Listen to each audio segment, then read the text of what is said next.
Hello दोस्तों, नमस्कार। स्वागत है आपका एग्जाम मेड इजी में। इसमें हम देखते हैं, इस वीडियो में हम देखेंगे विजन आईएएस की टेस्ट सीरीज, और जिसमें हम डेली 10 क्वेश्चन करने की कोशिश करते हैं। और ये इंपॉर्टेंट क्वेश्चन होते हैं क्योंकि विजन आईएएस ने बनाए हैं इस वजह से, और करंट से जुड़े हुए भी होते हैं। और ये सीरीज चल रही है बेसिक्स, जो भी एक तरह से क्वेश्चन है उनसे रिलेटिव। तो चलिए आइए स्टार्ट करते हैं। देखिए, पहला क्वेश्चन है आपका, भारत के निम्नलिखित जीव जंतुओं पर विचार करना है आपको, जैसे सोहन चिड़िया, घड़ियाल, पिग्मी हॉग, ऑलिव रिडलेट, कछुए। और उपरोक्त में से कौन सा आईयूसीएन की लाल सूची यानी रेड डेटा सूची जो है, रेड डेटा लिस्ट के तहत गंभीर रूप से संकटग्रस्त श्रेणी के अंतर्गत हैं? तो इसमें से कौन कौन से हैं देख लेते हैं। पहला आपका सोन चिड़िया, घड़ियाल और पिग्मी हॉग, ये तीनों ही आपके संकटग्रस्त, गंभीर रूप से संकटग्रस्त सूची के अंतर्गत आते हैं। आपके ऑलिव रिडलेट जो कछुआ है वो आपका इस श्रेणी में नहीं आता है, तो ये ध्यान में रखना है। ऑलिव रिडलेट कछुआ आपको पता होगा, उड़ीसा के भीतरकनिका में जो बहुतायत मात्रा में पाए जाते हैं ये। नेक्स्ट देख लेते हैं, जैव उर्वरक के संदर्भ में निम्नलिखित कथनों में से कौन से जीव जैव उर्वरक के मुख्य स्रोत हैं, यानी ये जीव कौन कौन से हैं जो जैव उर्वरक के रूप में प्रयोग किए जाते हैं? कवक, जीवाणु और शैवाल। तो इसमें से आपको उत्तर जो है वो तीनों ही है, क्योंकि तीनों को ही जैव उर्वरक के रूप में उपयोग किया जाता है, कवक को भी, जीवाणु को भी और शैवाल को भी। ये ध्यान में रखना है कि विषाणु अगर दे दिया तो विषाणु को यूज नहीं कराया जाता है, ये दे सकते हैं, मान लीजिए क्वेश्चन बना दिया तो उन्होंने।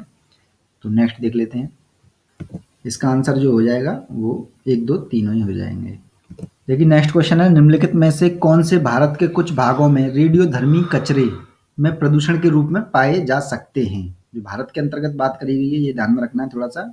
और रेडियोधर्मी कचरा के रूप में, प्रदूषण के रूप में पाए जाते हैं, तो देखिए यूरेनियम है, uranium, thorium, potassium, cobalt, dioxin. तो इनमें से कौन सा सही है ये बताना है। इसमें से जो सही है आपका पहला, दूसरा, तीसरा, चौथा। पहला यूरेनियम, दूसरा थोरियम, तीसरा पोटेशियम और कोबाल्ट। ये डाइऑक्सिन नहीं पाया जाता है, ये ध्यान में रखना है, ये अलग कर लीजिए इसे बिल्कुल।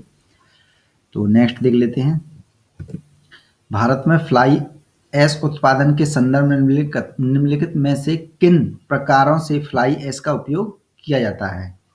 यानी फ्लाई ऐश का प्रयोग कहाँ किया जाता है ये बताना। पहला स्टेटमेंट है आपका, यह निर्माण के लिए अधिक से अधिक शक्ति प्रदान करता है। दूसरा स्टेटमेंट है आपका, प्रत्यक्त खदानों को फ्लाई ऐश से भरा जा सकता है। तीसरा है आपका, फ्लाई ऐश फसल की उपज बढ़ा सकता है। चौथा है आपका, फ्लाई ऐश पौधों की पत्तियों पर ठहर जाती है और प्रकाश संश्लेषण की प्रक्रिया को बढ़ा सकती है। तो इसमें से जो आंसर है पहला, दूसरा और तीसरा है, क्योंकि आपको पता होगा प्रकाश संश्लेषण की क्रिया को ये बढ़ाती नहीं है, ये घटा देती है, क्योंकि प्रकाश, जब सूरज की रोशनी ही नहीं पड़ेगी पत्तियों पर तो प्रकाश संश्लेषण की क्रिया नहीं होगी। तो ये अपने आप में गलत हो जाता है। पहला, दूसरा, तीसरा, ये जो है आंसर बिल्कुल सही है। नेक्स्ट देख लेते हैं, प्रकाश रासायनिक धूम के संदर्भ में निम्नलिखित कथनों में से कौन सा उसके प्रभाव के बारे में सही है, यानी कि इनका प्रभाव क्या होता है? पहला स्टेटमेंट है, धुंध के प्रभाव में लंबे समय तक रहने से मानव फेफड़े स्थायी रूप से क्षतिग्रस्त हो जाते हैं। दूसरा स्टेटमेंट है आपका, धुंध में मौजूद ओजोन पौधों के विकास को प्रभावित भी करती है और इसकी फसलों तथा वनों को बड़े पैमाने पर नुकसान हो सकता है। और तीसरा है आपका, यह दृश्यता बाधित करती है। चौथा है आपका, भारी प्रकाश रासायनिक धूम से लोगों में रिकेट्स रोग हो जाता है। रिकेट्स आपको पता है विटामिन डी के कारण होता है, तो क्या विटामिन डी इसका एक तरह से कारण है ये बताना एक तरह से। तो इसका जो आंसर है वो 1, 2, 3, 4 हैं, यानी कि सारे के सारे सही हैं बिल्कुल। इसे आप अच्छे से देख लें, प्रकाश रासायनिक धूम के जो प्रभाव हैं, क्योंकि 2011 या 12 में एक क्वेश्चन, ये 12 में ही आया था, तो प्रकाश रासायनिक धूम से, या 13 में आया था, उससे जुड़ के हुए आया था। तो एक तरह से ये जो प्रश्न है नए रूप में बनाया गया है, उसके प्रभाव के रूप में। उसमें क्रिया आई थी केवल प्रकाश रासायनिक धूम के अंतर्गत क्या क्या चीजें आती हैं, और ये बताया गया है इनके प्रभाव के बारे में। तो इसे अच्छे से देख लें आप। देखिए, महत्वपूर्ण सवाल है, तटीय विनियमन जोन के संदर्भ में निम्नलिखित कथनों में से कौन सा गलत है? कीवर्ड पर ध्यान देना, कौन सा गलत है। पहला है आपका, राष्ट्रीय तटीय क्षेत्र प्रबंधन प्राधिकरण का गठन जल अधिनियम 1974 के तहत तटीय विनियमन जोन अधिसूचना के तहत किया गया है। दूसरा स्टेटमेंट है आपका तटीय विनियमन जोन 1 में जो कि पारिस्थितिकी संवेदनशील और महत्वपूर्ण क्षेत्र हैं, परमाणु ऊर्जा संयंत्रों और रक्षा सहित किसी भी नई निर्माण गतिविधि की अनुमति नहीं देता है। और तीसरा स्टेटमेंट है आपका तटीय नियमन जोन में समुद्र के तटीय हिस्से, ज्वार नदमुख, खाड़ियां, नदियां और पश्च लैगून जल आदि शामिल हैं। तो इसमें से कौन कौन सा सही है ये बताना है आपको। इसमें से जो सही है आपका पहला और दूसरा बिल्कुल सही है, ये बिल्कुल तीसरा वाला गलत है। तो इसे आप थोड़ा सा जानकारी होनी चाहिए तटीय विनियमन जोन के बारे में। तो ये बेसिक चीजें हैं, इन्हें आप पढ़ लें, अच्छे से ध्यान में रखें।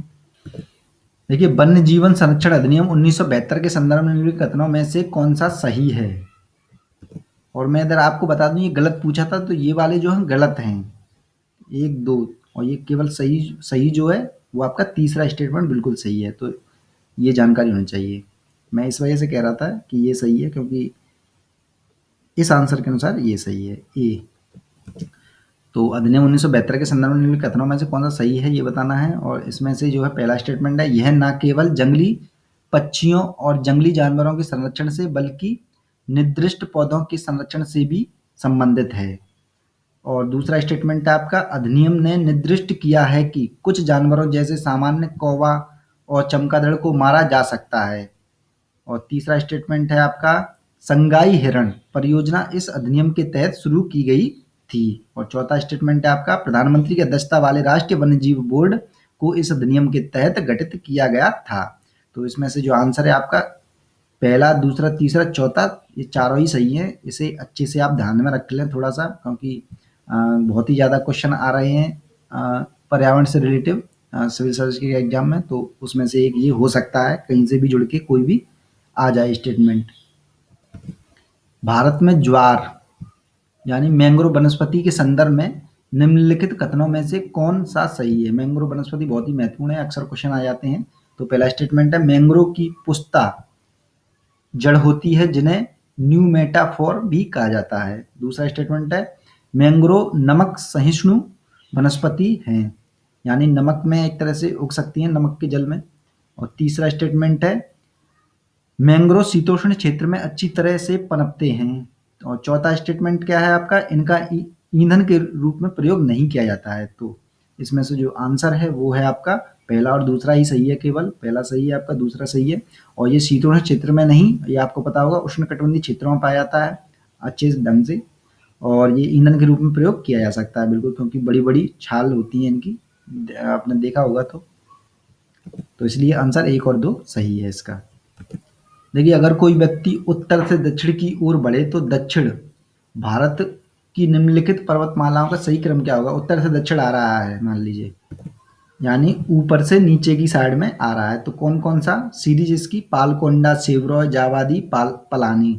तो इनमें से कौन सा पड़ेगा एक तरह से, सबसे पहले, फिर उसके बाद और फिर उसके बाद। तो ये सही उत्तर बताना है। मैं आपको बता देता हूँ। देखिए, सबसे पहले जो पड़ेगा, देखिए उत्तर तो ये है, यानी सबसे पहले पड़ेगा पहला, यानी पालकोंडा पहले पड़ जाएगा, पालकोंडा। उसके बाद जो पड़ेगा, उसके बाद पड़ेगा आपका जावादी, जावादी पड़ेगा, पालकोंडा, जावादी, फिर उसके बाद सेवरॉय, फिर उसके बाद पलानी। तो ये मैंने एक अलग से वीडियो बनाया था इसका उसी में आपको डिस्क्रिप्शन में प्रोवाइड करा दूंगा, देख लेना आप अच्छे से। और सारे आपको पता पड़ जाएगा उत्तर से लेकर दक्षिण तक की सारी पर्वतमालाएं।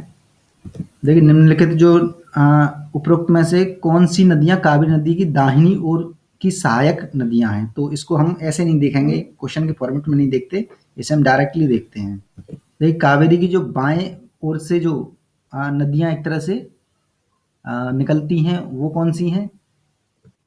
सहायक नदियां जो हैं कावेरी में मिलती हैं वो है आपकी हैरांगी, हेमावती, सिमसा और अर्कावती। और जो कावेरी के दाएं ओर से जो सहायक नदियां मिलती हैं उनका नाम क्या है, लक्ष्मण तीर्थ, काबिनी, अमरावती और भवानी। और आप दाएं बाएं जानते होंगे, जैसे मान के चलिए ये नदी इधर की साइड जा रही है, तो इसका ये वाला हिस्सा कौन सा हो गया, उल्टा वाला, ये हो गया बायां, और सीधा वाला दायां। तो ये ध्यान में रखना है। तो दोस्तों, इस वीडियो में बस इतना ही। जिन्होंने अब तक सब्सक्राइब नहीं किया, सब्सक्राइब कर लें, और पुराने वीडियो नहीं देखें, आपकी स्क्रीन पर आ चुके हैं, उन्हें देख लें। और लाइक करना बिल्कुल ना भूलें।